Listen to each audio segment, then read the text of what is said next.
Maria Virgo Assumpta est ad aetereum talamum in correx regum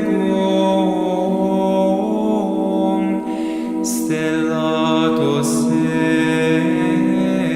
solio. Jubilatere omnis terra, servite Domino in laetitia. Introite in conspecto eius, in exultatione. Si tote coniam Dominus ipse estemus, ipse fecit nos et non ipsi nos. Populus eius et oves Pasque eius, introite portas eius in confessione. Ad eius in hymnis confidemini. Laudate nomen eius coniam suavis est Dominus, in aeternum misericordia eius, et usque in generationem et generationem veritas eius. Gloria Patri et Filio et Spiritui Sancto. Sicut erat in principio et nunc et semper, et in saecula saeculorum. Amen. Maria Virgo Assumpta est ad aetereum talamum in correx regum stellato seret solio.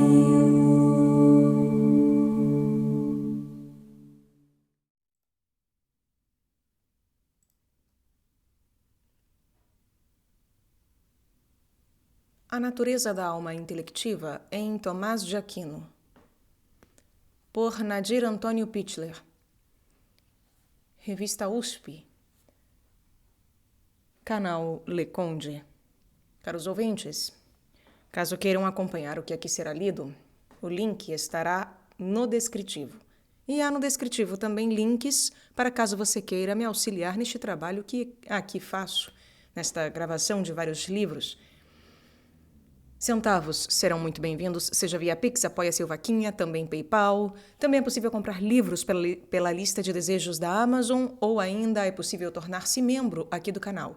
Diversas são as possibilidades, então conheça o meu trabalho, ouça, veja, se interessa e caso você concorde, possa, deva e queira fazer parte, faça a sua parte.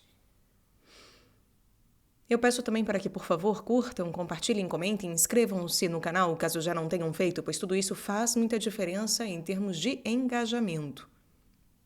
Obrigada pela presença. Este é um artigo, não lerei o abstract, em inglês, o resumo em inglês, e também contém notas de rodapé que não serão lidas, então, caso queiram melhor observar o que aqui está sendo lido, basta abrir o link, que está mais uma vez no descritivo. A todos uma boa escuta. A Natureza da Alma Intelectiva em Tomás de Aquino. Resumo. O propósito deste artigo é procurar caracterizar a alma humana como uma potência intelectual unida ao corpo como forma, por meio das suas faculdades, na psicologia e epistemologia de Tomás de Aquino. A busca pelo conhecimento, seja ele filosófico ou teológico, originário dos sentidos, dos entes, é assimilado, comparado e unificado pelas potências intelectivas. A passiva, o intelecto agente, a memória, a inteligência, o intelecto especulativo e prático, a consciência. Em Tomás, seguindo a tradição peripatética, há a primazia do entendimento sobre a vontade. Sendo assim, desenvolveremos este trabalho em 3 momentos. inicialmente sobre a substância intelectual como forma do corpo, depois sobre a natureza da alma intelectiva e, em terceiro lugar, sobre a incorruptibilidade da alma intelectual.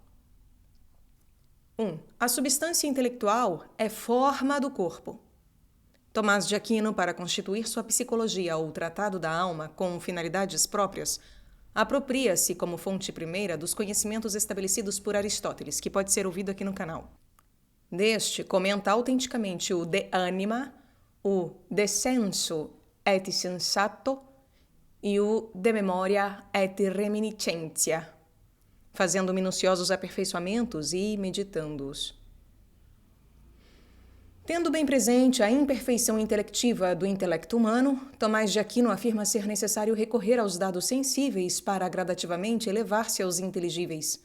Assim, a psicologia de São Tomás, na esteira de Aristóteles, repousa sobre o fundamento empírico e introspectivo. Neste sentido, diferente do intelecto divino, abre aspas, o intelecto humano, ínfimo na ordem dos intelectos e maximamente remoto da perfeição do intelecto divino, é potencial em relação aos inteligíveis e, no princípio, é como uma tábua em que nada está escrito, como diz o filósofo. E isso se vê claramente de fato de, a princípio, sermos inteligentes só em potência. Depois é que nos tornamos inteligentes em ato. Fecha aspas. Mas Tomás não recorre a Aristóteles simplesmente pelo critério de autoridade. Abre aspas. Entre diversas soluções a um problema, o critério decisivo é a fidelidade aos fatos. E se faz sua, em muitos pontos, a filosofia de Aristóteles, é só porque a encontra conforme a sua experiência pessoal. Fecha aspas. Além das obras de Aristóteles acima enumeradas, abre aspas, as obras dos grandes comentadores antigos, Alexandre de Afrodísias, Avicena, Avencebrol, Averroes, Maimônides, são, de igual modo, frequentemente utilizadas. A psicologia de São Tomás deve também muito aos escritos de inspiração platônica, talvez somente a título de reação. Assim, Santo Agostinho, que de modo tão genial aprofundou na linha do cristianismo os problemas da alma, será colocado entre seus inspiradores mais constantes. Fecha aspas. Especificamente em seus escritos, Tomás organizou 3 grandes conjuntos sistemáticos de psicologia. Na Suma contra os Gentios, segundo o comentário 56, 101, na Suma Teológica I, questão 75, 89, e na Quaestio Disputata de Anima. Inúmeros textos mais fragmentários acham-se dispersos no conjunto da obra, notadamente nas questões disputadas de veritate, de potentia, de malo. Com relação a alguns argumentos desenvolvidos nos capítulos da Suma contra os Gentios, acima, sobre como a substância intelectual é forma do corpo, o Akinati resume a discussão travada com os clássicos da tradição filosófica e emite sua definição de alma humana ou intelecto ou mente. Abre aspas. Com efeito, se a substância intelectual não se une ao corpo apenas como motor, como disse Platão, nem a ele se une só pelos fantasmas, como disse Averroes, mas como forma. E se o intelecto, pelo qual o homem tem intelecção, não é uma disposição na natureza humana, como afirmou Alexandre, nem o temperamento, como quis Galeno, nem a harmonia, como pretendeu Empédocles, nem corpo, ou sentido, ou imaginação, como diziam os antigos, resta afirmar que a alma humana é uma substância intelectual unido ao corpo como forma. Fecha aspas. Esta última afirmação, quod anima humana sit intellectualis substantia corpori unita ut forma, é justificada por Tomás de 2 maneiras. Pela forma ou alma, porque ela é substancialmente o princípio formal e não eficiente do ser daquilo que é forma, abre aspas, segundo o qual uma coisa é e se denomina ente, fecha aspas. Ou seja, em outros termos, a alma humana é a forma substancial do corpo. E pela unidade substancial entre matéria, corpo, e forma, alma, no mesmo ser. Abre aspas. Assim, não há inconveniência de que seja o mesmo ser em que subsista o composto e a forma, porque o composto não é senão pela forma, e separado nenhum nem outro subsiste. Fecha aspas. Essa forma de argumentação desenvolvida por Tomás de Aquino é essencialmente aristotélica. Ela torna plausível a unidade do composto humano entre corpo e alma, entre matéria e forma como unidade substancial, como vimos, mas não explica a imortalidade, a espiritualidade e a eternidade da alma humana, capaz de contemplar Deus na sua essência pura, propiciadora de beatitude perfeita. Esta última perspectiva é oriunda da revelação cristã. Posteriormente, voltaremos a essa discussão, procurando demonstrar como Akinati apropria-se de pressupostos e princípios de Aristóteles sem comprometer os fundamentos da fé, mas transfigurando-os para horizontes além da imanência. Mas antes disso, apresentaremos alguns argumentos do filósofo sobre a alma humana e o lugar que a mesma ocupa na hierarquia dos seres em Tomás de Aquino. Aristóteles concebe a felicidade como uma atividade da alma. Mas em que consiste então a alma? Para Aristóteles, os seres existentes no universo são de 3 categorias: inanimados, animados desprovidos de razão e animados com razão, o homem. Os seres animados, diversamente dos seres inorgânicos, possuem inteiramente o princípio da atividade que lhes dá a vida, a saber, a alma, forma do corpo. Para compreender melhor a natureza da alma humana, Aristóteles reporta-se à concepção ilemórfica da realidade, em que, abre aspas, todas as coisas em geral são compostas de matéria e forma, sendo a matéria potência e a forma entelequia ou ato, fecha aspas. Essa visão, naturalmente, vale também para os seres vivos. No entanto, o Stagirita acentua que os corpos possuem vida, mas não são vida. São como um substrato material e potencial do qual a alma é entelequia. Assim, é necessário que a alma seja a substância como forma de um corpo físico que tenha a vida em potência. Esta substância como forma é entelequia, ato. Portanto, a alma entelequia dita ao corpo.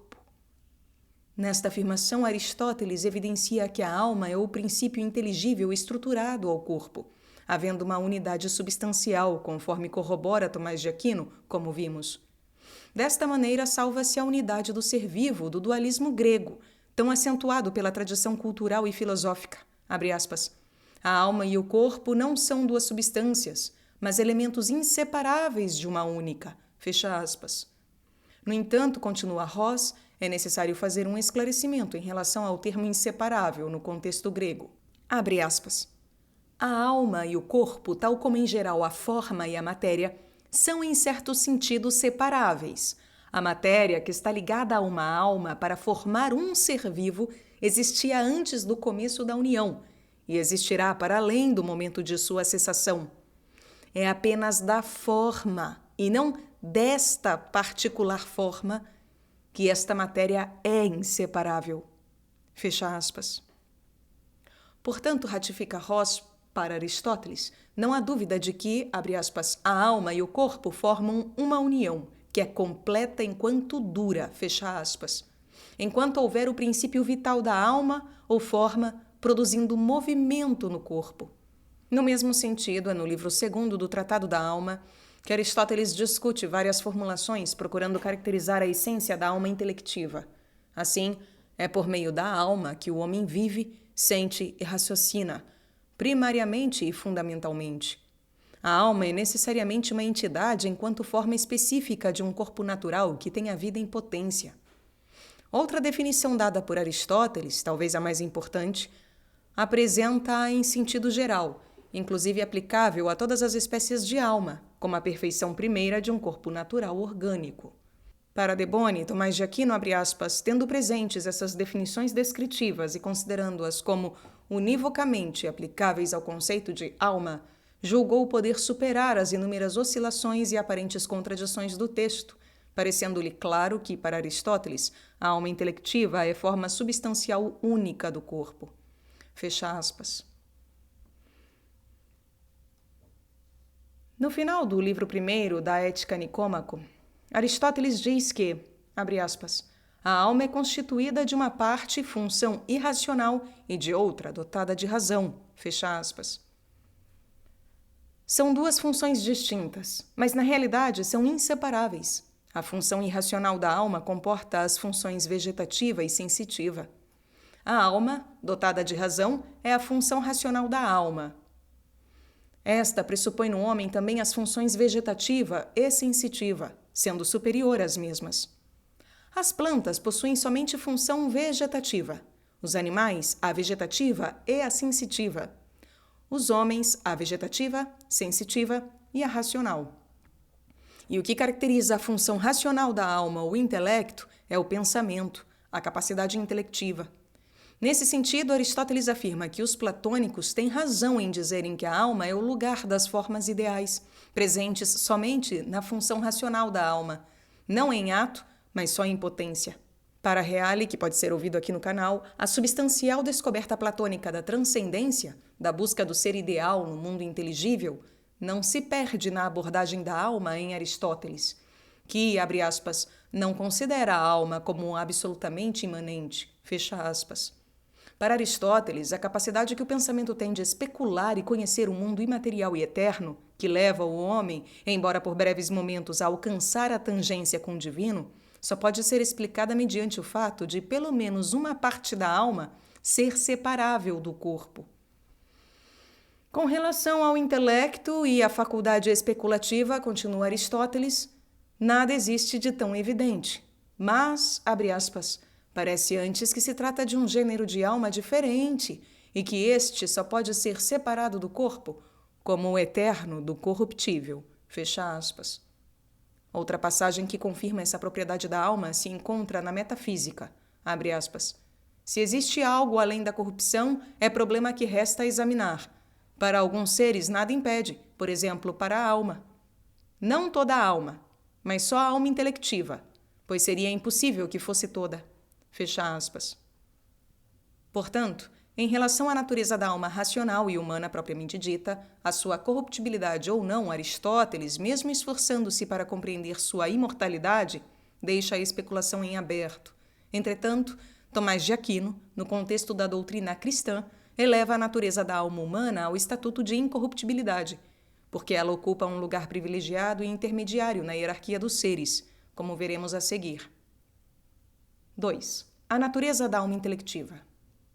Nesse sentido, o Akinati, no que se refere ao princípio formal que caracteriza a vida, isto é, o que é vivente e não vivente, de modo geral, seguindo a tese aristotélica, afirma, abre aspas, o viver é atribuído a alguns entes, segundo são considerados moverem-se por si mesmos, e não por ação de outrem, nos quais há motor e movido, como acontece nos entes animados. Por isso atribuímos propriamente o viver aos entes animados, pois todos os outros são movidos pelos princípios extrínsecos que os geram ou lhes afastam os obstáculos, ou os impulsionam, fecha aspas. Assim, um animal é um ser vivente, porque possui intrínseco à sua alma as propriedades de mover-se, nutrir-se e reproduzir-se, enquanto um metal recebe o impulso para exercer movimento somente do mundo exterior. Além disso, um ser possui vida, quando o mover-se por si mesmo adquire um fim para si mesmo. Ou seja, abre aspas, agem os viventes, por sua vez, para o seu proveito próprio, procurando ao mesmo tempo sustentar-se no ser e adquirir o seu pleno desenvolvimento, indo da interioridade ainda bastante relativa dos vegetais à posse absolutamente perfeita de si, que só se realiza em Deus. Fecha aspas. Desse modo, na psicologia de Tomás de Aquino, parafraseando Aristóteles, há 3 graus de imanência vital nos seres criados. Parte do princípio de que, quanto mais um ente possui livre-arbítrio e autonomia, mais elevado será seu desenvolvimento intelectual, moral e espiritual, podendo assimilar-se à inteligência divina, a Deus, razão e princípio de todos os seres, já nesta vida.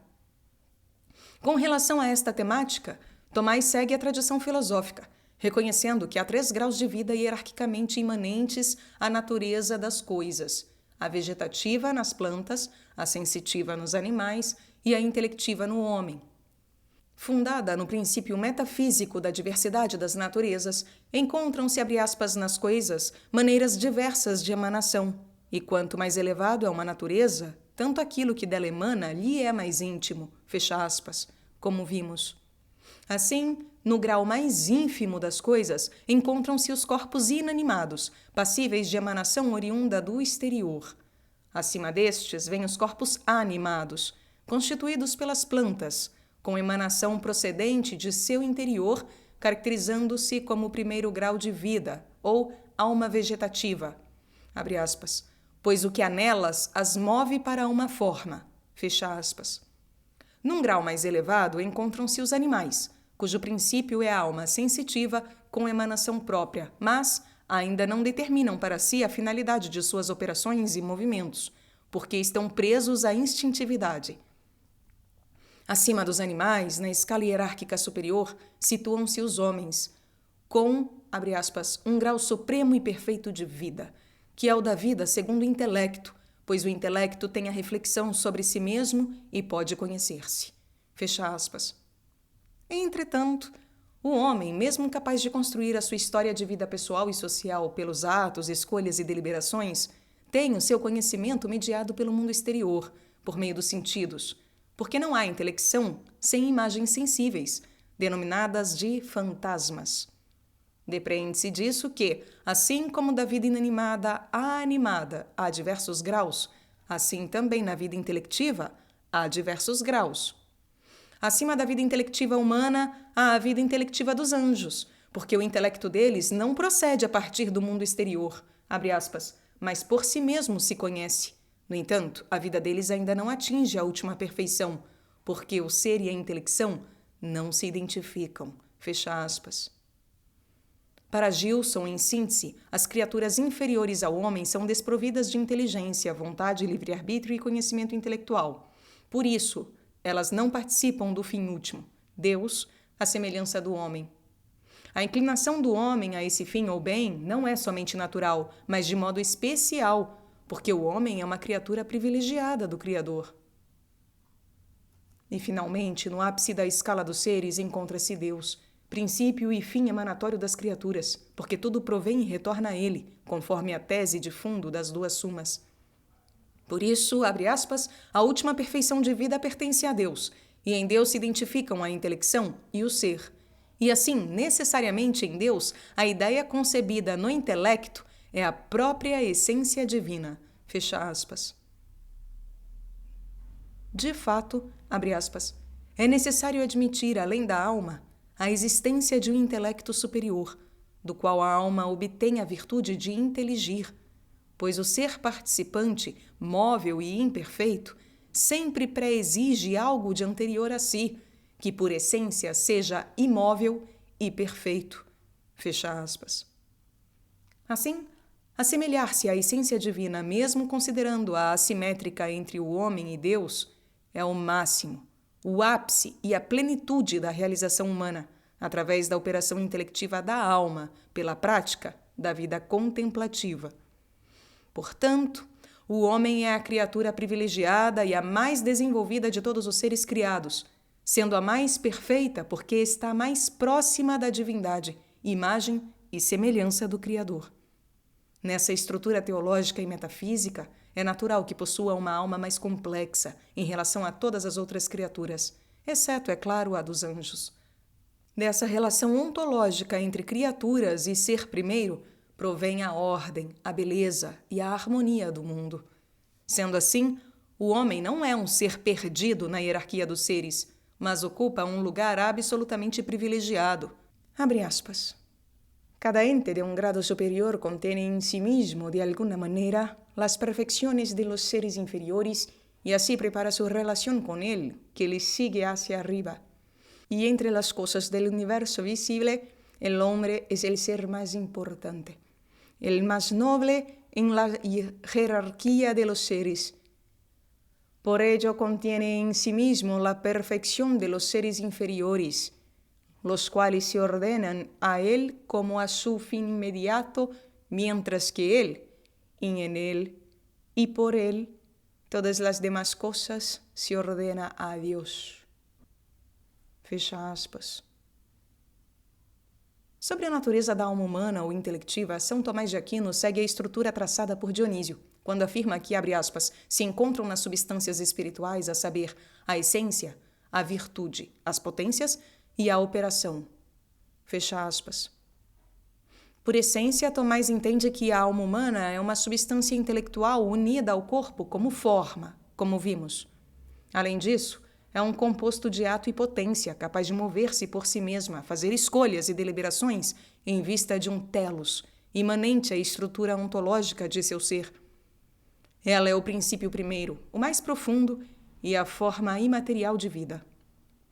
Concebe virtudes ou potências como um conjunto de princípios operativos distintos da essência da alma, sintetizados da seguinte maneira. Primeiro, as potências da alma em especial divididas em gênero, vegetativo, sensitivo, apetitivo, movimento local e intelectivo. Em espécies de parte vegetativa, nutritiva, aumentativa e geratriz. Os 5 sentidos, os sentidos internos, influência de Avicena, comum, imaginação, estimativa e memória.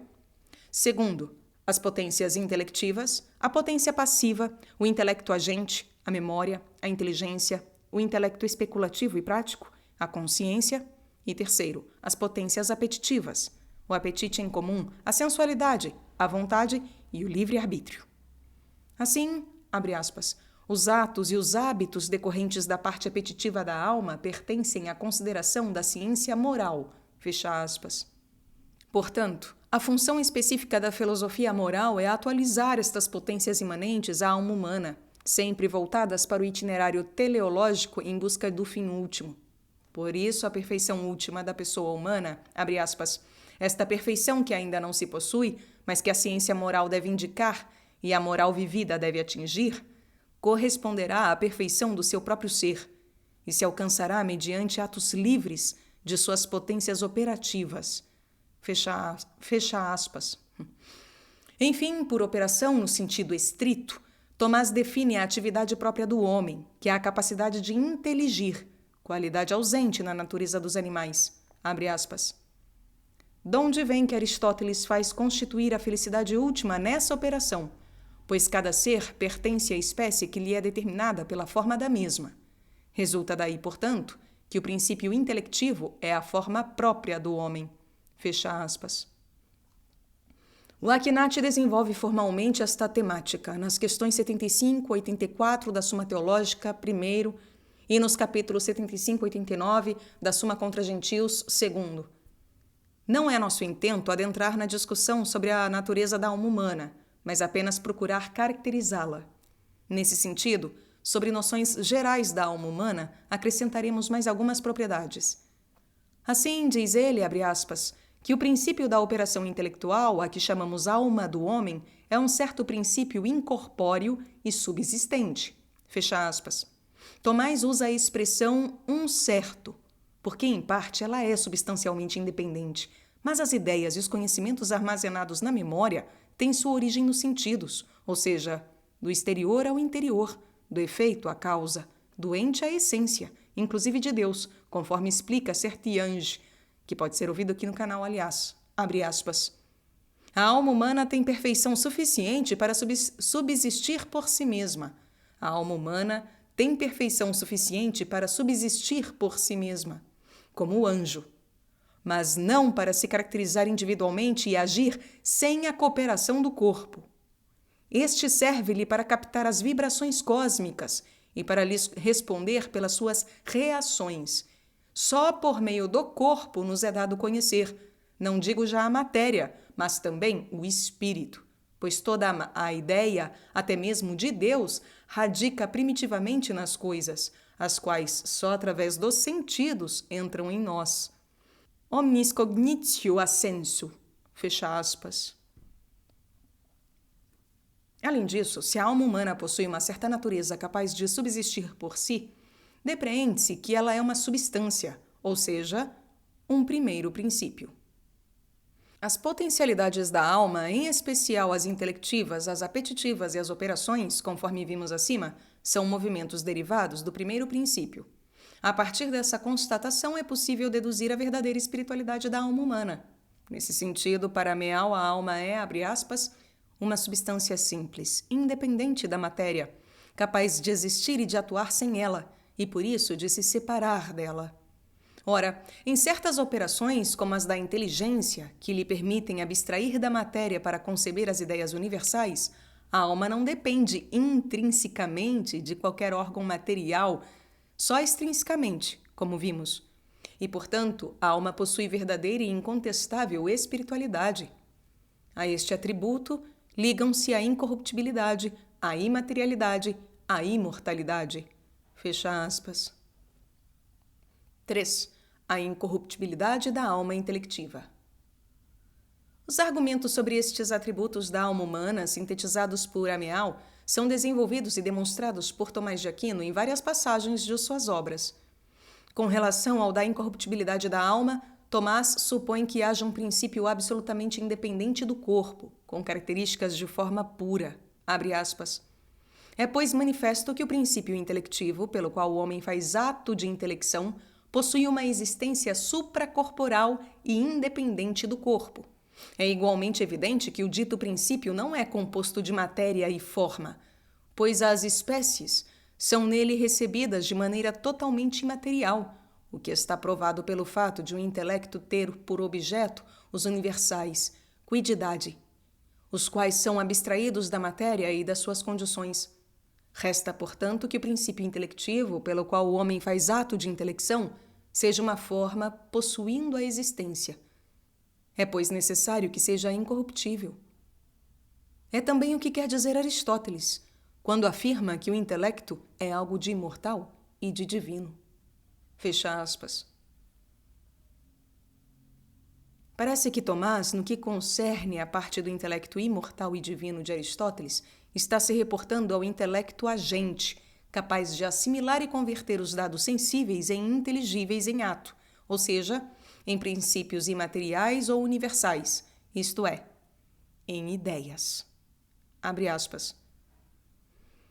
Para causar a operação intelectual, segundo Aristóteles, não basta só a impressão dos corpos sensíveis, mas se requer algo de mais nobre, porque o agente é mais nobre que o paciente, isto é, aquele agente mais nobre e superior a que chamou intelecto agente, porque este torna os fantasmas recebidos dos sentidos em inteligíveis atuais, por meio da abstração.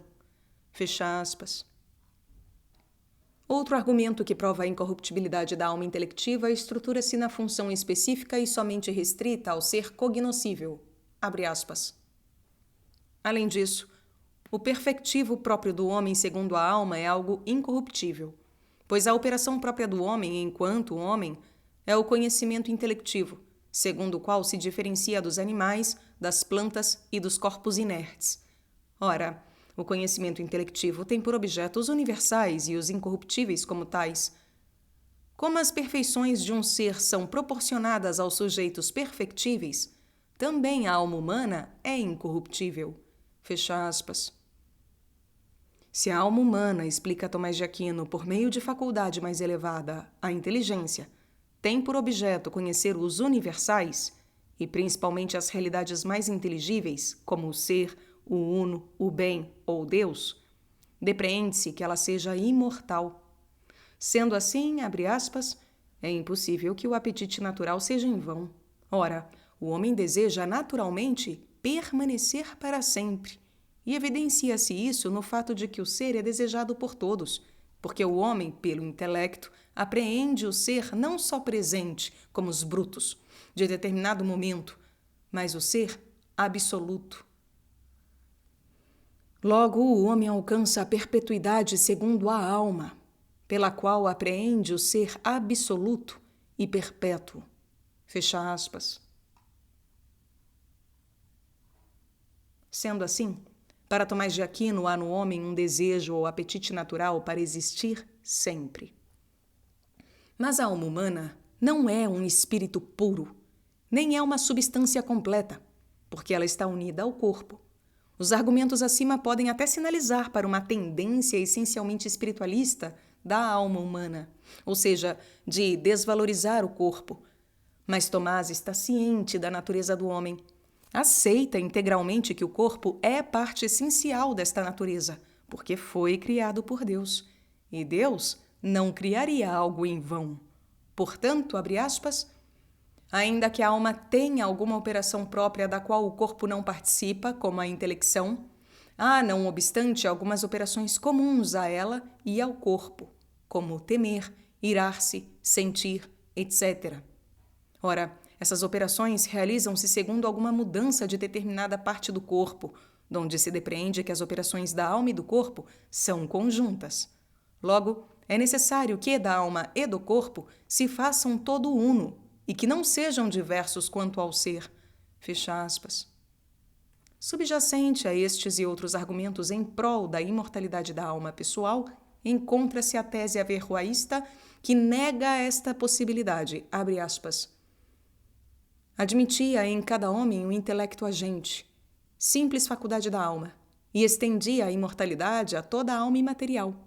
Averrois, pelo contrário, supunha um só intelecto agente, comum a todos os homens. E como limitava a imortalidade ao intelecto agente, negava a imortalidade pessoal do homem, o que é evidentemente oposto ao cristianismo. Fecha aspas. Em outra passagem, procurando refutar a tese platônica do corpo como uma espécie de cárcere da alma, Tomás assegura que, abre aspas, a alma necessita do corpo para conseguir seu fim, pois é mediante o corpo que adquire a perfeição do conhecimento e da virtude. Fecha aspas. E apropriando-se da tese deixada em aberto por Aristóteles sobre uma possível subsistência da alma intelectiva, Tomás conclui, abre aspas. Tendo assim falado, continua Aristóteles, deve-se procurar a razão da permanência posterior de alguma coisa. Em algumas, isto não é difícil, como, por exemplo, se trata de uma alma determinada, e não de qualquer, mas da intelectiva. Depreende-se daí que, como se refere às formas, refere-se ao intelecto, que é a forma do homem, a qual ele afirma que permanece depois da matéria, ou seja, depois do corpo. Conclui-se que Aristóteles, embora coloque a alma como forma, não afirma que ela não seja subsistente e, consequentemente, corruptível.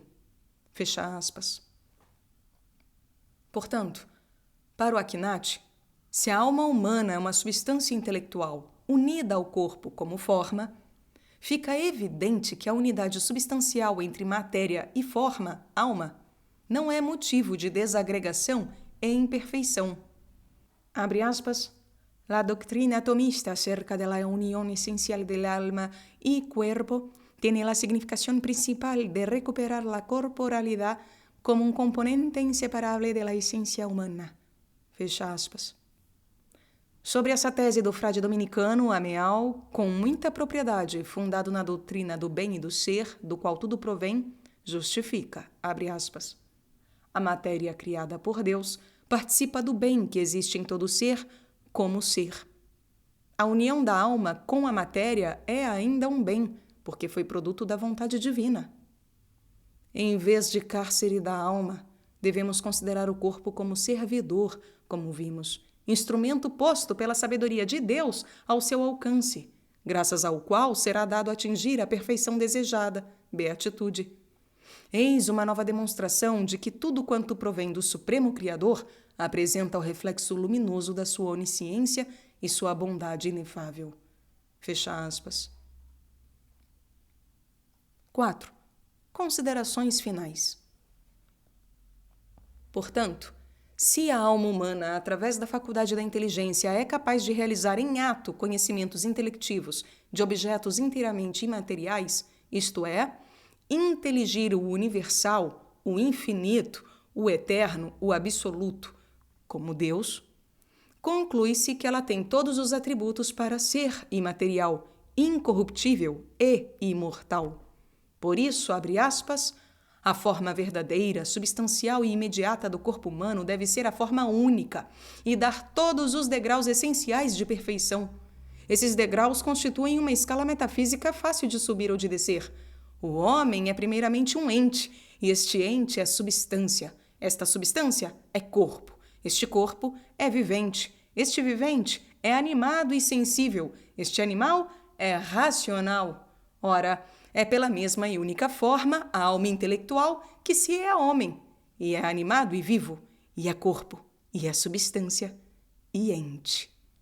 Fecha aspas. A forma verdadeira, substancial e imediata do corpo humano deve ser a forma única e dar todos os degraus essenciais de perfeição. Esses degraus constituem uma escala metafísica fácil de subir ou de descer.